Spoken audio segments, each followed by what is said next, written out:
اب یہ کہ ہمیں محبت چاہیے، آرام چاہیے، عزت چاہیے، حلال دولت چاہیے، وقار چاہیے، حفاظت چاہیے، خدا تیری نصرت چاہیے،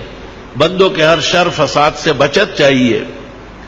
اس کا ذکر اللہ نے سورۃ نوح میں کیا ہے 29ویں پارے میں کہ یہ بھی استغفار سے ہو. لے سارا کام استغفار سے ہوگا.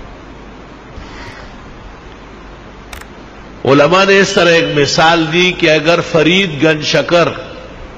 ان کے شیخ قطب الدین بختیار کاکی، ان کے شیخ معین الدین چشتی اور ان کے شیخ عثمان ہارونی اور ان سے بھی بڑے شیخ عبد القادر جیلانی اور سید علی حجویری داتا گنج بخش اور حسن بصری اور علی مرتضی اور چاروں مقرب ملائک، ان سے بھی آپ وظیفہ مانگے.